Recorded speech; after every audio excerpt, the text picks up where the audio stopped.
BJP নেতা তথা Santosh Mitra square পুজো কমিটির সম্পাদক সজল ঘোষ তিনি বলছেন পুজোর কড়াকড়ির নামে ষড়যন্ত্র করা হচ্ছে এমনটাই অভিযোগ।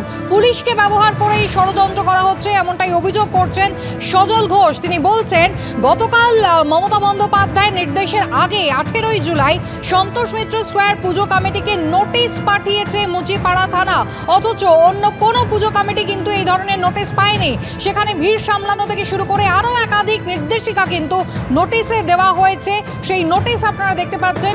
নোটিশে শুধু ভিড় সামলানো নয়, তার সত্ত্বেও আরও একগুচ্ছ নির্দেশিকা দেওয়া রয়েছে এবং সজল ঘোষের অভিযোগ অত্যন্ত উদ্দেশ্য প্রণোদিতভাবে শুধুমাত্র সন্তোষ মিত্র স্কোয়ারের কমিটিকেই কিন্তু এই নোটিশ ইস্যু করা হয়েছে, অন্য কাউকে নয়। বিস্তারিত জানাবো আপনাদের, আমাদের প্রতিনিধি ময়ূখ ঠাকুর চক্রবর্তী সরাসরি রয়েছেন আমাদের সঙ্গে। ময়ূখ, সজল ঘোষ অত্যন্ত চাঞ্চল্যকর অভিযোগ করছেন, শুধু বিজেপি নেতা বা কাউন্সিলর নন, সন্তোষ মিত্র স্কোয়ারের পুজো কমিটির অন্যতম উদ্যোক্তা তিনি, সম্পাদক তিনি। কি অভিযোগ করছেন, নোটিশে কি রয়েছে?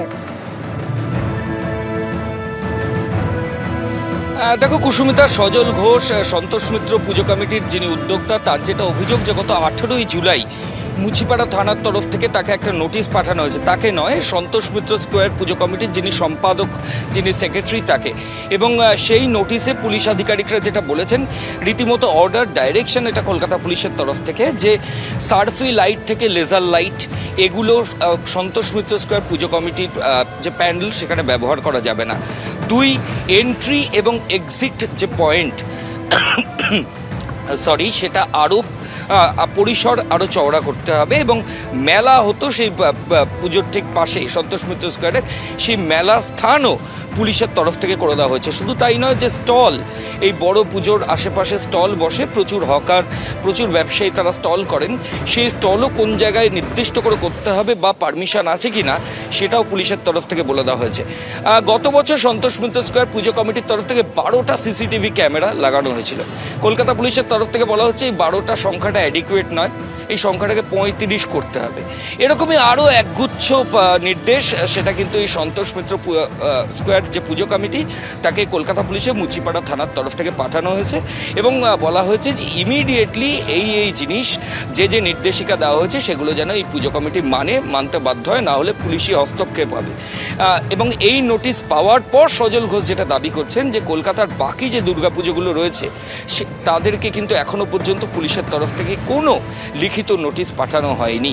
গতকাল মুখ্যমন্ত্রী মমতা বন্দ্যোপাধ্যায় পুজো কমিটিগুলোকে নিয়ে নেতাজি ইন্ডোর স্টেডিয়ামে মিটিং করেছেন এবং তারও প্রায় 7 দিন আগে সন্তোষ মিত্র স্কোয়ার পুজো কমিটির কাছে একটা চিঠি চলে এলো, একটা নোটিশ চলে এলো। পুজো কমিটির তরফ থেকে সজল ঘোষ যেটা দাবি করছেন যে মমতা বন্দ্যোপাধ্যায় রাজ্যের মুখ্যমন্ত্রী, তিনি যে নির্দেশ দিচ্ছেন সেই নির্দেশ আগে থেকেই পুলিশ আধিকারিকরা কি করে অতি সক্রিয় হয়ে এই সন্তোষ মিত্র স্কোয়ার পুজো কমিটির কাছে সেই নির্দেশের কপি পাঠাচ্ছেন, আর যদি পাঠানোই হয়ে থাকে তাহলে কলকাতার বাকি বড় দুর্গাপুজোগুলোকে কেন সেই নির্দেশ পাঠানো হচ্ছে না, এই দাবি কিন্তু সজল ঘোষের রয়েছে। যদিও কলকাতা পুলিশের তরফ থেকে ডিসি সেন্ট্রাল ইন্দিরা মুখার্জি যেটা জানিয়েছেন যে সন্তোষ মিত্র স্কোয়ার পুজো কমিটির খুঁটি পুজো একটা নির্দিষ্ট ডেটে ছিল, সেই খুঁটি পুজোর আগে এই পুজো কমিটিকে নোটিশ পাঠানো হয়েছে এবং নোটিশ পাঠানোর একটাই উদ্দেশ্য, যারা দর্শনার্থী আসবেন, যারা ভিজিটার আসবেন দূর দূরান্ত থেকে, তারা যাতে নির্ঝঞ্ঝাটভাবে ঠাকুর দেখতে পারেন। ফলত এই গোটা নোটিশ নিয়ে যদি পুজো কমিটির কোনো উদ্যোক্তাদের কোনো গ্রিভেন্স বা ক্ষোভ থাকে তাহলে সংশ্লিষ্ট থানা অর্থাৎ মুচিপাড়া থানার আধিকারিকরা বা ডেপুটি কমিশনার সেন্ট্রাল ডিভিশন পুজো কমিটির সঙ্গে সেটা নিয়ে কথাও বলতে পারেন।